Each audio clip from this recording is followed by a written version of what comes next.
Hello दोस्तों। तो मैं हूं किस्मत और आप सुन रहे हैं जुनूनी माफिया की तलब। तो चलिए स्टार्ट करते हैं चैप्टर 20, शेर का शिकार।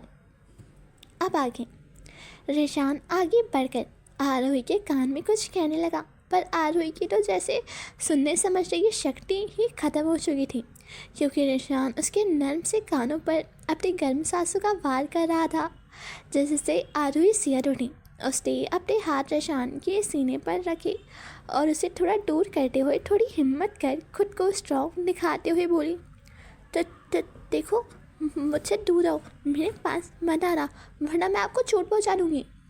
आरोही की बात सुन रिशान आकर्षक तरीके से मुस्कुरा उठा और बोला, अच्छा, और वो कैसे करोगी? आरोही, मैं मैं आपको काट लूँगी, जैसे जैसे पहले काटा था। रिशान ने आरोही की बात को बीच में से काटते हुए जुनून के साथ कहा। वहीं आरोही उसकी बात सुन छेम गई। वो कुछ भी नहीं बोली कि तभी रिशान ने अपना वो हाथ ऊपर उठाया जिस पर आरोही ने उसे काटा था, और आरोही को देखते हुए उसने अपने हाथ को दीवानों की तरह चूम लिया और बोला, इस चोट में भी और तेरे दिए हर दर्द में भी मज़ा है। रिशान की बात सुन और आरोही शर्म से गुलाबी हो गई। अब बेचारी के पास कोई रास्ता नहीं बचा था, जिस वजह से वो हार मान गई और बोली, जाने दो ना। रिशान, कभी नहीं। आरोही, और अगर मैं जाना चाहूँ तो? रिशान अपने कदम आरोही की ओर बढ़ाते हुए बोला, अगर दूर जाने की कोशिश भी करी तो टांगे तोड़ दूँगा। रिशान की बात सुन आरोही ने डर से अपने दोनों पैरों पर हाथ रख लिया और बोली, नहीं, मेरे छोटे छोटे पैरों को कुछ मत करना। अगर इन नन्ही से जान को कुछ हो गया तो मैं नूर और रीत के साथ छोले भटूरे कैसे खाने जाऊंगी? आरोही की बात सुन रिशान ने उसे अजीब तरीके से घूरने लगा, तो आरोही ने धीरे से मासूमियत से कहा, क्या जीने के लिए खाना तो बढ़ता ही है ना? पर हमारे माफिया साहब तो अभी भी अपने सामने खड़ी छोटी सी तितली को घूर कर देख रहे थे कि तभी तितली, मेरा मतलब है आरोही, को एक तरकीब सूझी और वो अपनी नज़रें उठाकर रिशान की आंखों में देखने लगी। उन दोनों की नज़रें आपस में टकरा गईं तो दोनों के दिल में हलचल होने लगी। रिशान के दिल में तो एक तरंग सा तार हो गया, उसका दिल बेकाबू होने लगा। वो बड़ी मुश्किल से खुद को संभाल पा रहा था। वहीं आरोही भी कुछ देर के लिए उसकी शिद्दत से भरी जुनूनी आंखों में खो गई। उसे अपने दिल में अलग अलग से एहसास होने लगे, जिसका क्यों कम जवाब वो भी नहीं जानती थी। पर तभी उसे जैसे कुछ याद आया और वो अपने ख्यालों से बाहर आई और अपनी होशियारी दिखाते हुए वो धीरे धीरे रिशान से दूर होने लगी। और वो जैसे ही बाहर जाने के लिए पलटने लगी कि तभी उसके कानों में रिशान की खतरनाक आवाज़ आई, रुको, एक कदम भी आगे मत बढ़ाना। रिशान की इतनी खतरनाक आवाज़ सुन आरोही सहम गई। उसने अपनी जगह पर मानो जम से गई। उसकी हिम्मत ही नहीं हुई ज़रा सा भी हिलने की। उसने अपनी नजरें झुका ली और बोली, प्लीज़ जाने दो, मेरे दोस्त मेरा बाहर इंतज़ार कर रहे होंगे। रिशान उसके करीब आते हुए बोला, शेर की मान में से उसके शिकार का बच पाना मुश्किल ही नहीं, नामुमकिन होता है। रिशान की बात सुन आरोही हैरत में पड़ गई। साथ ही साथ अब उसे इस आदमी से डर लग रहा था। कितनी अजीब अजीब बातें कर रहा है ये शैतान। उसने बड़ी हिम्मत कर धीरे से कहा, आप बहुत डरावने हो, मुझे आपसे दूर रहना है, मैं यहाँ जॉब नहीं करूँगी। रिशान, अब तुम पूरी ज़िंदगी इस तरह के इंसान के साथ ही बितानी है, इसलिए आदत डालो। और रही बात तुम्हारी जॉब की, तो वो तो तुम्हें यही ही करनी है। आरोही रोनी सूरत बनाकर, क्यों रिशान, वो तुम्हें खुद पता चल जाएगा। आरोही कुछ भी समझ नहीं आया कि ये शैतान उससे क्या कह रहा है। उसे तो बस अपनी जान बचाकर इस डरावने इंसान से दूर जाना था। पर रिशान का चेहरा आरोही के इतने करीब था कि उसकी गर्म सांसें को अपने चेहरे पर महसूस कर पा रही थी, जिससे उसकी बॉडी में ना जाने क्या क्या हो रहा था। उसने अपने दोनों हाथों से अपना चेहरा छुपा लिया और बोली, कृष्ण भैया बचा लो। आरोही की इस हरकत पर निशान के चेहरे पर एक कातिलाना मुस्कान आ गई। उसने आरोही के दोनों हाथों को पकड़ते हुए उसके चेहरे से हटा लिया और बोला, कोई भैया या किसी और शख्स का नाम अब से तुम्हारी ज़ुबान पर नहीं होगा। जो नाम होगा वो सिर्फ रिशान सिंह रघुवंशी होगा, समझ गई ना? निशान की बात सुन आरोही को एक अजीब सा डर लगने लगा। उसे सब कुछ भी करके यहाँ से जाना था, पर कैसे जाए, क्योंकि इस वक्त वो उस शैतान के से चंगुल में फंसी हुई है। वहीं निशान के चेहरे पर एक कातिलाना मुस्कान आ गई। अब ये लड़की उसका सुकून बन चुकी है और अब वो उसे हासिल कर कर ही रहेगा। वो आरोही के चेहरे के करीब आया और धीरे से उसके कानों में बेहद जुनून से बोला, सुकून बन चुकी हो तुम मेरा, और इस सुकून को मुझे हासिल करने से कोई नहीं रोक सकता, तुम भी नहीं। इतना कहकर रिशान ने आरोही के सर को चूम लिया। रिशान के इस तरह चूमने से आरोही सन पड़ गई। इतना कहकर रिशान आरोही का हाथ छोड़कर कुछ कदम पीछे हुआ और कातिलाना अंदाज में बोला, अब तुम जा सकती हो जान। अब क्या था, रिशान के ये बोलने से ही आरोही वहाँ से भागती हुई गेट की ओर गई और रिशान ने पीछे से एक रिमोट का बटन प्रेस करा और जैसे ही आरोही ने गेट खोलना चाहा वो एक झटके में खुल गया। आरोही जैसे ही बाहर निकली उसने एक डरती हुई नज़र रिशान पर डाली, जो उसे ही अजीब तरह से एक रहस्यमयी मुस्कान के साथ घूर रहा था। आरोही उसके ऐसे मुस्कुराता देख घबरा गई। घबराहट के कारण उसने एक ज़ोर की आवाज़ के साथ गेट बंद करा और भागती हुई बाहर चली गई। अंदर खड़े रिशान ने बड़े ही खतरनाक अंदाज में अपनी दाढ़ी मसलते हुए बोला, अगर आसानी से मान जाओगी तो तुम्हारे लिए ये बहुत अच्छा है, वरना मेरा जुनून तो तुम देख ही लोगी। सो कैसे लगा आपको आज का चैप्टर, कमेंट करके ज़रूर बताना। मिलते हैं नेक्स्ट चैप्टर में। चैप्टर 21। अब उन्हें पछताना होगा कि क्यों वो मेरे दीवाने बने। अब आगे आरोही भागते हुए रिशान के कैबिन से बाहर आई और भागते हुए बाहर की ओर जाने लगी। लिफ्ट से होती हुई वो ऊपर के फ्लोर पर आई तो सामने ही लॉबी में उसे अर्श दिख गया। आरोही लंबी लंबी सांस लेने लगी। अब वो उस शैतान से दूर आ चुकी थी। वहीं उसकी हालत देख अर्श थोड़ा परेशान हो गया और बोला, मिस आरोही क्या हुआ? आरोही ने अर्श को देखा और बोली, मैं यहाँ से जा रही हूँ, मुझे यहाँ कोई काम नहीं करना, मेरा कॉन्ट्रैक्ट कैंसिल कर दो। अर्श ने हैरानी से पूछा, पर क्यों? आरोही, सुना नहीं आपने? कहा ना मुझे किसी भी हालत में या कोई काम नहीं करना है। अर्श आरोही की हालत देख पहले ही समझ चुका था कि उस मासूम से लड़की के साथ क्या हुआ होगा। उसे आरोही की हालत देख थोड़ा बुरा लग रहा था, पर इसमें वो कुछ भी नहीं कर सकता था। उसने आरोही पर एक नज़र डाली और बोला, कॉन्ट्रैक्ट कैंसिल नहीं हो सकता। आरोही ने हैरानी से उसे देखा और बोली, क्यों नहीं हो सकता? ये मेरी मर्ज़ी है कि मुझे यहाँ रहना है या नहीं रहना।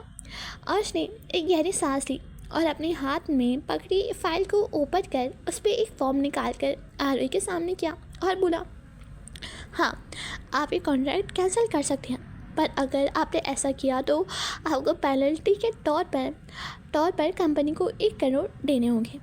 अर्श की बात सुन आरोही को एक झटका लगा। धीरे धीरे अब उसे सब समझ आने लगा कि ये एक अर्श की बात सुन आरोही को एक झटका लगा। अब उसे धीरे धीरे समझ आने लगा कि ये सब एक सोची समझी साजिश थी, कोई इत्तेफाक नहीं। इंटर्नशिप के लिए ऑफ़र मिलना और फिर इस इंडस्ट्रीज़ में आना और सिलेक्ट हो जाना, ये सब उस शैतान का प्लान था। ये सब उसने किया है। आरोही को कुछ समझ नहीं आ रहा था कि वो अब क्या करे। अब वो अपने आप से बहुत बेबस महसूस कर रही थी। वो इतनी शॉक्ड थी कि वो निशब्द हो चुकी थी। वहीं अर्श को बिल्कुल अच्छा तो नहीं लग रहा था, पर वो बेचारा अभी क्या कर सकता था। वो अपने ट्रैवल बॉस के हाथों मजबूर जो था, पर वो इतना चाहता था कि भले ही धीरे धीरे पर सब ठीक हो जाएगा। उसने धीरे से थोड़ा झुक कर आरोही के चेहरे को देखने की कोशिश करते हुए कहा, मैम देखिए, परेशान मत होइए, सब ठीक हो जाएगा। बस आप इतना ख्याल रखना कि आप बॉस को कभी गुस्सा ना दिलाएं। अर्श की बात सुन आरोही ने अपना सर उठाकर उसे देखा और धीरे से अपना सिर हाँ पे लाया और फिर वो धीमे धीमे कदमों से आगे बढ़ने लगी। वही पीछे खड़ा अर्श उसे चाहते हुए देखने लगा। उसने एक गहरी सांस ली और बोला, हे भगवान, इस मासूम से बच्ची को उस शैतान के असली रूप कभी मत दिखाना। अर्श ये इसलिए कह रहा था क्योंकि वो आरोही एक को पहले देख कर समझ चुका था। पहली नज़र में ही देखकर समझ चुका था कि आरोही सच में बहुत मासूम सी है और उसकी उम्र भी कम है। और अगर आरोही निशान का शैतानी रूप देख लेगी तो ना जाने उसके ऊपर क्या भी देगी। वहीं अपने कैबिन में बैठा निशान, जो अपने ब्लूटूथ डिवाइस को कान में लगाकर सब कुछ सुन रहा था और स्क्रीन से आरोही को जाते हुए देख रहा था, उसने अपने ब्लूटूथ को कान से निकाला और बेहद कातिलाना अंदाज में बोला, कहा था ना, तेरी हर एक राह की मंजिल मुझ पर ही आकर ख़त्म होगी। इतना कहकर वो शैतानी मन आकर्षक तरीके से मुस्कुरा उठा। वही आरोही अपना सर झुकाए आगे बढ़ रही थी। अब उसके पास कोई विकल्प नहीं था। हाँ, अगर वो उसके भाई से बोले तो उसका भाई कहीं से भी पैसों का इंतज़ाम कर सकता है, लेकिन वो नहीं चाहती थी कि उसकी वजह से उसका भाई परेशान हो। और नहीं, अब वो अपने भाई को निशात के बारे में कुछ भी बता सकती है। जैसे ही आरोही दूर और रीत के पास गई, वो दोनों ही आरोही का लटका हुआ चेहरा देख परेशान हो गई और दोनों आरोही के पास आई तो दूर बोली, आरू, क्या हुआ? तेरा इतना मुंह क्यों लटक गया? आरोही, मैं फंस गई हूँ नूर, क्या बोल रही है? कहाँ फंस गई और हुआ क्या है? आरोही कुछ बोलते बोलते रुक गई। उसने अपना चेहरा और चारों तरफ घुमाकर देखा। उस लॉबी में ऊपर एक कोने में एक बड़ा सा CCTV कैमरा था, जिसमें से लाल रंग की लाइट चल रही थी। ये देख आरोही घबरा गई। उसे महसूस हो रहा था कि इस वक्त निशान उसे ही देख रहा है, इसलिए उसने नूर और रीत का हाथ पकड़ा और हड़बड़ाते हुए बोली, यहाँ से जल्दी चलो। नूर और रीत आरोही के अजीब बिहेव को समझती उससे पहले आरोही उन दोनों का हाथ पकड़ के बाहर ले गई। उसे ज़्यादा देख निशान शरारती तरीके से मुस्कुरा उठा और बोला, जाओ, जाना है जाओ, पर आना तो तुम्हें मेरे पास ही होगा। Bean Haven Cafe. Aarohi, Noor और रीत तीनों कैफ़े में बैठे थे। आरोही ने उन दोनों को सब कुछ बता दिया था और इस वक्त वो गुमसुम सी एक तट नीचे ज़मीन को देखे जा रही थी। ये क्या हो रहा था उसके साथ? पल पल में उसकी ज़िंदगी उसे एक के बाद एक झटके दे रही थी। उसने सोचा था कि अगर वो ये नौकरी करेगी तो वो अपनी दीवारी से दूर रहेगी, पर उसका तकदीर ना जाने क्या चाहती है। पर वो नहीं जानते थे कि उसकी किस्मत तकदीर नहीं निशान लिख रहा है। जितना वो इन सब से दूर निकलना चाहती थी, वो इन सब में उतना ही फंसते जा रही थी। उसका दिमाग इस वक्त बिल्कुल ब्लैंक था।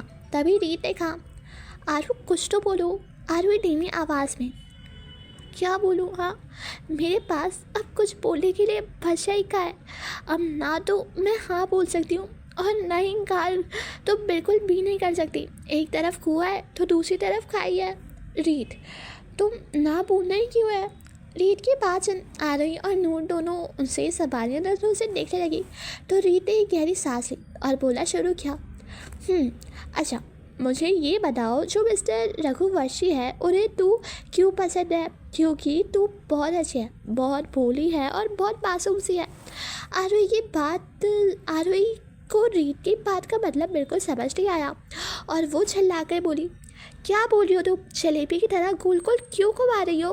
मुझे ढंग से बोलो ना। यही तेरा यही रूप तो उन्होंने देखा है। मिस्टर रघुवंशी तुम्हें पसंद करता है क्योंकि तुम बाकी सब लड़की जैसी नहीं हो। तुम सबसे अलग हो। पर क्या हो जब तुम बाकी सब लड़कियों जैसी बन जाओ? रीत की बेटू की बात जहाँ दूर थोड़ी थोड़ी समझ रही थी, वहाँ वो रीत को घूर रही थी। पर वही आरोही को तो अब भी कुछ समझ नहीं आया। उसने हर एक बात आरोही के सर के ऊपर से जा रही थी। अब तो उसका सर घूमने लगा। पहले तो इस बात से कि वो उस शैतान ही उसका बॉस बन चुका है, और अब रीत की गोल गोल बातें। आरोही ने खसकर अपनी आंखें बंद करी और ज़ोर से चिल्लाई, बस यार बस। आरोही की आवाज़ सुन रीत एकदम से चुप हो गई और फिर आरोही ने कहा, अब मैं तुम्हारी एक भी बात नहीं मानूंगी। ये सब तुम्हारा ही क्या डर है जो मुझे मुझ जैसी नन्ही सी जात को चार के पीछे वो डरावना शैतान पड़ चुका है। पर अब और नहीं, अब तुम्हारी बात नहीं मानूंगी मैं।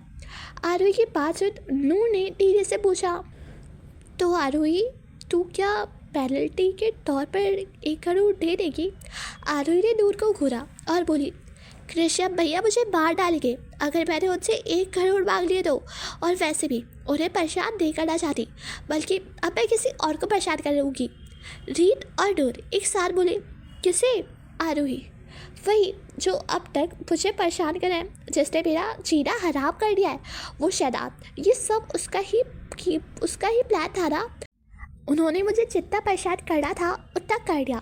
अब मेरी बारी है, मैं भी उन्हें बताऊंगी कि अगर वो डरावना शैतान है तो मैं भी आरोही शाह हूँ। आरोही की बात सुन नूर ने कहा, तू करना क्या चाह रही है? कुछ ज़्यादा नहीं, बस अब उन्हें पछतावा होगा कि क्यों वो मेरे दीवाने बने। इतना कहकर आरोही दुनिया भर के एटीट्यूड के साथ मुस्कुराने लगी। आरोही की बात सुन नूर और रीत उसे ना समझी में देखने लगी और सोचने लगी कि ये ना जाने ये लड़की क्या करेगी। वहीं सी बात से अनजान नादान आरोही सोच रही थी कि अब वो उस माफिया को परेशान करेगी, पर वो उन्हें चाहती थी कि वो नहीं चाहती थी कि वो एक शेर की मान में हाथ डालने चाह रही है। उस शैतान को इतने हल्के में लेने का अंजाम कितना भयानक हो सकता है। अटेंशन, आप सब लोग सब सोच रहे होंगे कि अब तक तो आरोही उस शैतान से डर रही थी, तो अब उसे क्या हुआ? तो मैं आपको बताना चाहती हूँ कि इस कहानी को जो हीरोइन है वो बहुत नटखट और नादान है। अपनी नादानी में के चक्कर में ही वो हमारे माफिया साहब से मिली है और अब वो एक और नादानी करने जा रही है। वो सोच रही है कि अब वो उस शैतान को तक करेगी। इस बात से बिल्कुल बेखबर इस नादानी का अंजाम कितना भयानक हो सकता है। ये भी हो सकता है कि अब हमारे माफिया साहब का जुनून उसके प्रति और बढ़ जाए। अरे हमारे माफिया साहब भी किसी से कम थोड़ी ना है। आई होप मैं आपको जो बताना चाहती हूँ वो आप समझ गए होंगे। एंड मैं ये आपके इसलिए बता रही हूँ क्योंकि आपको ये स्टोरी के प्रति इंटरेस्ट कम ना हो और मेरी स्टोरी को रेटिंग कम ना करे। सो चलिए मिलते हैं नेक्स्ट चैप्टर में।